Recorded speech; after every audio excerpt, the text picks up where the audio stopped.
Padilla en América a través de Infobae y por supuesto también economía y finanzas.net. Muchas gracias por habernos acompañado, por estarnos acompañando.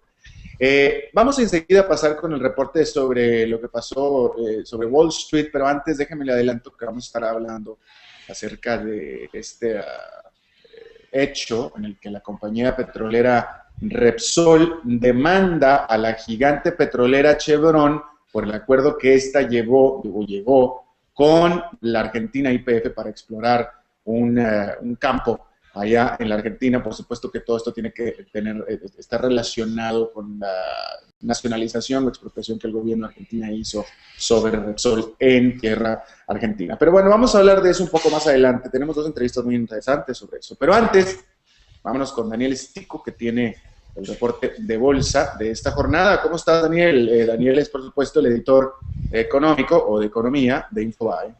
¿Qué tal, Alberto? Todo muy bien. Bueno, hoy los mercados en Wall Street estuvieron con altibajos. El Dow Jones terminó con una suba del 0,64%, mientras que el Nasdaq tecnológico cayó 0,77%.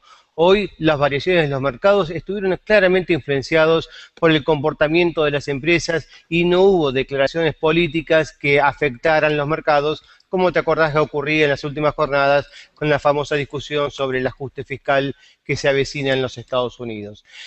Con ese precedente, en las bolsas latinoamericanas también se movieron con leve alza. El Bovespa de Brasil 0,20% de suba, México 0,19%, Chile 0,13%, Perú fue un poco el que desentonó la jornada con una caída del 0,33%, la bolsa de Buenos Aires terminó con 0,45% de suba, y finalmente las materias primas tuvieron una jornada negativa. Bajó el oro 0,21% a $1.694 la onza, y el petróleo también bajó 0,73% a 87,85 el WTI, porque aparecieron datos de mejores reservas en los Estados Unidos y algunas dudas sobre la demanda futura. Daniel, ¿puedes hablar, cómo están los volúmenes en Wall Street? Porque esto es importante para poder determinar la solidez de la jornada, es decir, si los inversionistas están realmente presentes o no presentes, ya sea comprando o saliendo del mercado.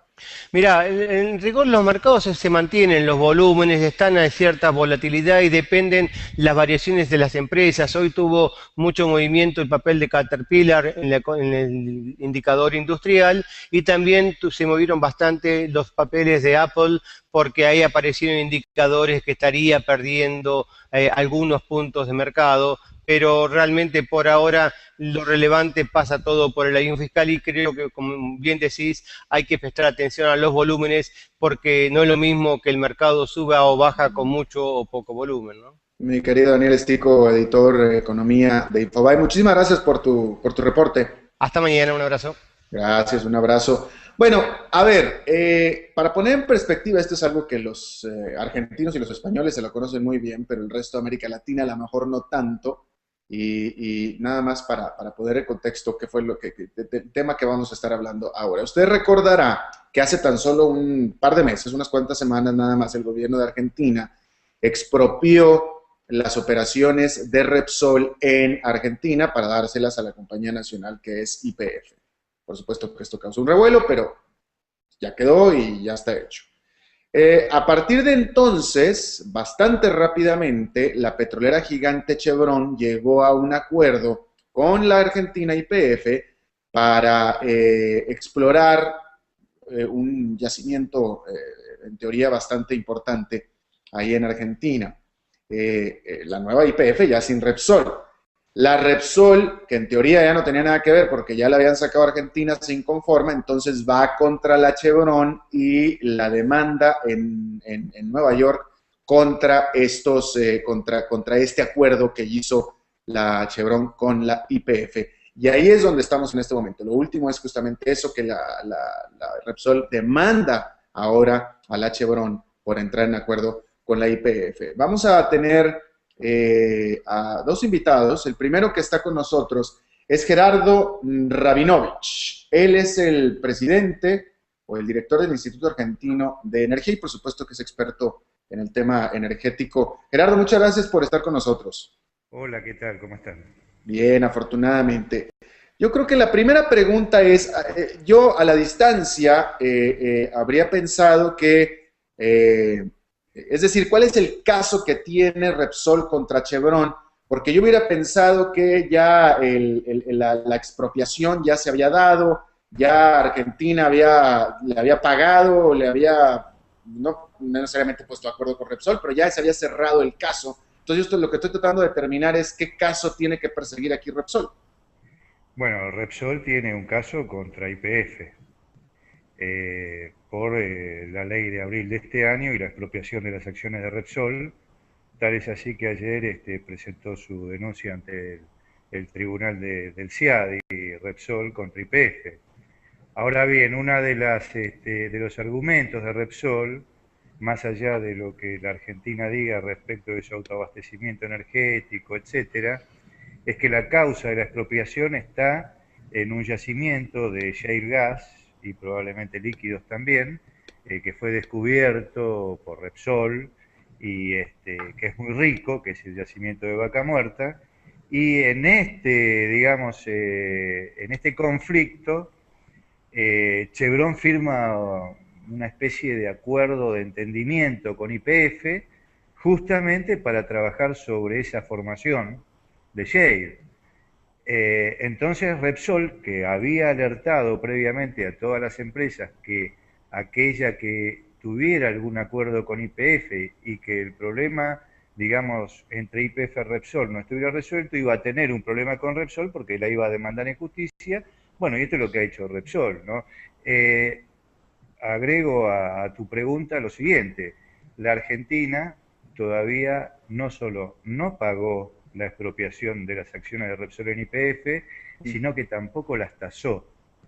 Es decir, hoy no tienen precio las acciones, digamos, que expropió la Argentina a Repsol, y por lo tanto hay un conflicto abierto que ya, digamos, tiene entre Repsol y YPF, y bueno, todo aquel que haga un acuerdo con YPF y fundamentalmente en un yacimiento que Repsol reclama haber descubierto, Repsol va a ir en contra de esa empresa. Gerardo, a ver, déjame te pregunto rápidamente, ¿por qué Argentina no le ha pagado a Repsol?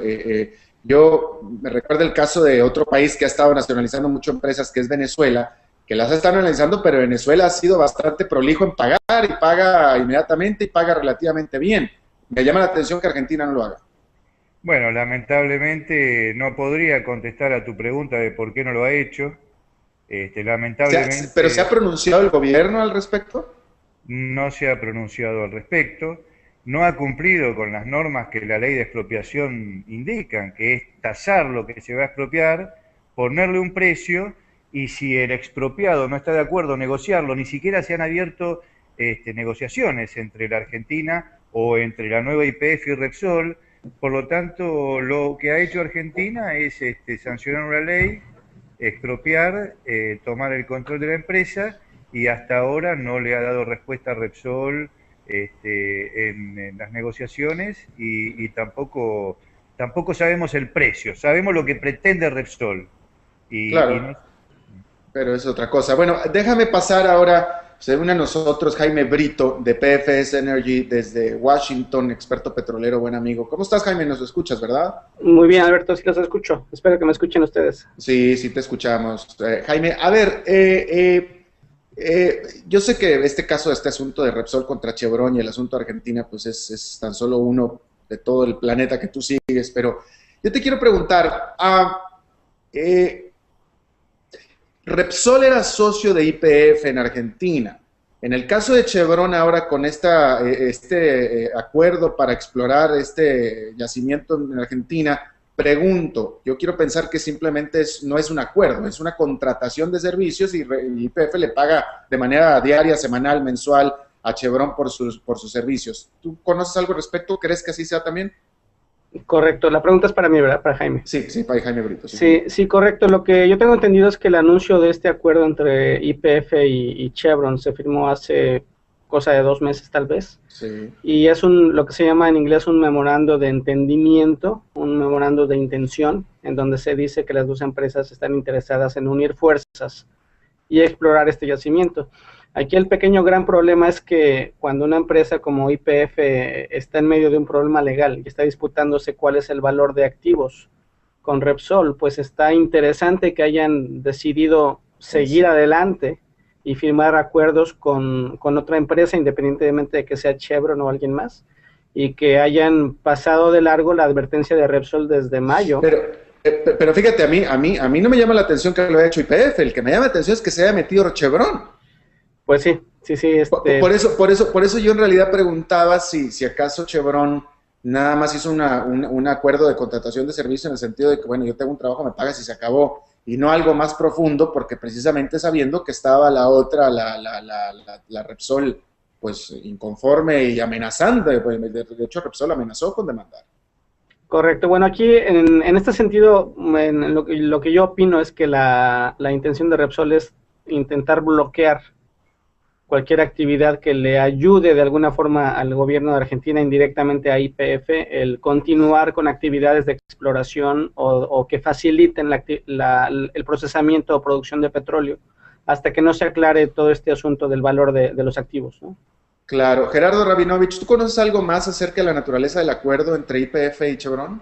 No, es conozco algo de lo que Jaime ha dicho, es un memorándum de entendimiento en el cual las dos empresas se manifiestan interesadas en ver cómo hacen para trabajar en forma conjunta en la explotación de ese yacimiento. Un dato adicional importante es que Chevron ya tiene operaciones en zonas cercanas a esos yacimientos, incluso tiene concesiones en áreas sobre las cuales podría la formación de esta roca existir, y bueno, digamos, no pasa de un memorándum de entendimiento, pero bueno, Repsol me parece que lo que quiere es, a través de distintos medios, obligar a la Argentina a negociar y a pagarle lo que ella cree que le tiene que pagar, ¿no? Por cierto, y me quedo contigo, Gerardo, porque otro dato interesante es que Repsol hizo la demanda en la corte, en la misma corte de este juez famoso Griesa, que en Argentina ya es famoso o infame, no sé cómo decirlo, que es el juez que estaba ya emproblemado con Argentina porque le había, entre otras cosas, requisado a este barco en África, ¿no es cierto? Sí, no es el juez, bueno, en realidad este juez durante 2 años manejó con bastante cuidado el tema de los holdouts argentinos y del tema de la deuda, y bueno, ante la pregunta que tú me habías dicho, ¿por qué YPF no pagó las acciones de Repsol o por qué no tienen precio? Bueno, la Argentina tampoco ha pagado otras deudas que tiene, y evidentemente este juez llegó a un punto en el que dice, bueno, Argentina crece o ha crecido en forma muy importante, tiene recursos, ¿por qué no negocia? Bueno, y ahora se ha transformado en un juez, digamos, defensor de los fondos buitres, pero hasta hace tiempo atrás era un juez amigo, con lo cual, bueno, las cosas evolucionan y habría que verlas en su justa dimensión, ¿no? Claro. Jaime Brito, ¿qué tan importante es, primero que nada, Argentina como productor de petróleo y segundo que nada, que tú puedas conocer acerca de este yacimiento en particular, que el Vaca Muerta? El Vaca Muerta, de acuerdo a lo que te voy a ser muy sincero respecto al seguimiento que le doy a Mar del Norte, Arabia Saudita, etcétera, no sigo típicamente los números de cuánto produce Argentina en volumen. Lo que tengo entendido es que respecto a la producción total argentina, el yacimiento de Vaca Muerta tiene un potencial bastante fuerte, es decir, es un yacimiento ciertamente muy relevante. Y en este sentido... Para Argentina. Para Argentina, correcto. Ajá. Y en este sentido, quiero enlazar un poco el caso que tú comentabas hace unos minutos. Cuando ExxonMobil no estuvo de acuerdo en seguir las leyes que quería imponer Hugo Chávez en el 2007, y se anunció esta nacionalización en Venezuela, desde 2007 se comenzó el problema. ExxonMobil pedía más o menos 12,000 millones de dólares por sus activos, y Venezuela estuvo peleando el valor de estos activos. En este caso, Repsol ha anunciado desde mayo que sus activos valen también como unos 10,000 millones de dólares. Es un activo en valor muy parecido en total, lo que está peleando Repsol en cuanto a YPF. Desde el 2007 que inició el problema entre Venezuela y ExxonMobil, apenas en enero de este año tuvimos una resolución inicial en donde a través de las cortes internacionales, de parte de la Oficina de Asuntos Internacionales, disputas del Banco Mundial, etcétera, se decidió que Venezuela nada más tenía que pagar unos 600 millones de dólares.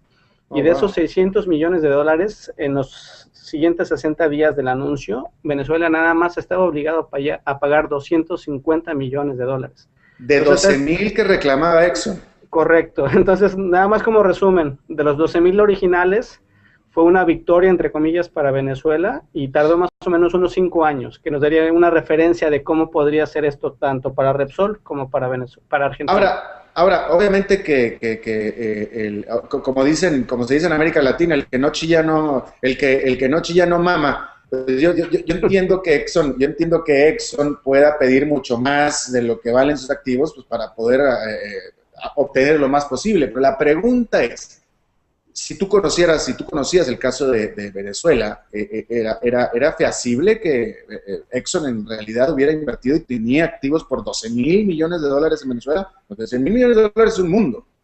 Correcto. Mira, en este tipo de casos lo que necesitas es analizar los 340,000 tomos de documentación que existe activo por activo, ¿no? Lo que normalmente la experiencia nos dice es que exacto, en medio, ¿no? Entre 4,000 millones y 6,000 millones tal vez era lo justo para ambas partes. Lo que se dice es que estos 700,000, fueron 690 millones de dólares los que se decidieron de parte de la Corte Internacional. Lo que se dice es que ese era el valor de los activos en el libro, es decir, únicamente cuánto estaba tasado, digamos, el pedazo de fierro, pero sin tomar en cuenta el potencial que, digamos, en 10 años podría haber tenido el campo petrolero de Cerro Negro que estaba en disputa. Ya, ahora, para agotar este tema y volviendo al tema de la producción petrolera de Argentina, pregunta, este Vaca Muerta, por mejor que sea, por más petróleo que haya, no va a hacer a Argentina un país importante en términos de producción mundial. No. Okay. Correcto. Ok, bien. Gerardo, ¿tú sabes algo, se habla algo, conoces algo acerca del valor que pueden tener los activos o que tenían los activos, o que tienen los activos que eran de Repsol? Bueno, la verdad que no, ojalá que la historia termine como terminó el caso de Exxon Venezuela, ¿no es cierto? Es decir, que la Argentina en definitiva termine pagando poco, pero entiendo que el problema es diametralmente opuesto porque acá se expropian acciones de una empresa en marcha, que tenía una facturación importante, es la empresa más grande de la Argentina, reservas probadas importantes para la Argentina, producción, y no un área con potencial, ¿no es cierto? Entonces, los casos son distintos, pero bueno, estamos en un proceso que todavía no ha empezado, un proceso que entiendo va a ser largo. Lo lamentable de este proceso tan largo es que la Argentina está en una situación de importadora neta, necesita inversiones urgentes para poder desarrollar nuevos campos y esto dificulta mucho la llegada de nuevos socios y de capitales para la explotación del shale. Ahora, me hace pensar acerca de la relación entre Argentina y España, que no me parece que se haya afectado mucho. Hablo de la relación entre los estados, porque, bueno, la presidenta Kirchner estuvo en Cádiz, fue a la reunión y todo, se sigue viendo con Rajoy, etcétera, ¿no es cierto? Bueno, no, la presidenta no fue a Cádiz, ¿No fue a Cádiz? No, mandó al vicepresidente a la reunión. Ah, ok. Pero las relaciones entre Argentina y España van mucho más allá de este diferendo entre estas empresas petroleras, es una relación centenaria y los países, sobre todo tanto la diplomacia argentina como la diplomacia española, saben que al término de años que son largos para nosotros, pero cortos para la relación entre los países, esto se va a superar. La comunidad española en Argentina es muy importante y en sentido inverso la Argentina en España. Por lo tanto, las relaciones entre los países, si bien se han visto en tensión, siguen manteniéndose dentro de parámetros de normalidad, ¿no es cierto?, razonables. Bueno, interesante. Por supuesto que este tema va apenas está comenzando, va a dejar mucho de qué hablar en el futuro. Gerardo Rabinovich, del Instituto Argentino de Energía, desde Buenos Aires, te agradezco muchísimo tu tiempo y tu participación. Gracias. Y lo mismo para ti, gracias. Y lo mismo para ti, mi querido Jaime Brito, de PFS Energy, desde Washington. Muchísimas gracias. Muchas gracias por la invitación. Saludos a ambos. Gracias. Igualmente, gracias. Bueno, y recuerden que este programa es interactivo. Por eso es este programa, porque es interactivo y se trata de que ustedes participen de manera bastante activa en este programa. Así es que empiecen a participar. Ahí normalmente encontrarán ustedes una página en Infobae donde van a poder meter los datos y ahí de esa manera empiezan a participar. Se trata, ahí tienen ustedes la página, esa es la página de la que les estoy hablando, es cuestión nada más de poner los datos y puede participar de manera activa en este programa de Padilla en América a través de Infobae y también, por supuesto, economiafinanzas.net. Bueno, eso es todo lo que tenemos por esta emisión. Muchísimas gracias por habernos acompañado. Manden sus comentarios, nos interesa mucho tener lo que usted pueda aportar para poder dirigir, para poder progresar en este programa, en este experimento aún todavía. Y bueno, entonces espero tener el comentario de usted pronto. Gracias por habernos acompañado. Nos vemos en la próxima. Que la pase muy bien.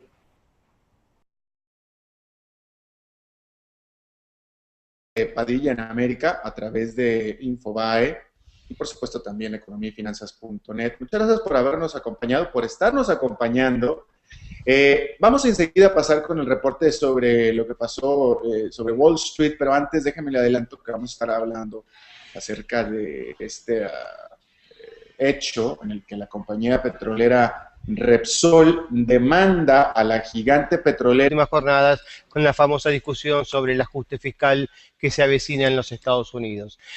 Con ese precedente, en las bolsas latinoamericanas también se movieron con leve alza, el Bovespa de Brasil 0,20% de suba, México 0,19%, Chile 0,13%, Perú fue un poco el que desentonó la jornada con una caída del 0,33%, la bolsa de Buenos Aires terminó con 0,45% de suba, y finalmente las materias primas tuvieron una jornada negativa, bajó el oro 0,21% a $1.694 la onza, y el petróleo también bajó 0,73% a 87,85 el WTI, porque aparecieron datos de aún mejores reservas en los Estados Unidos y algunas dudas sobre la demanda futura.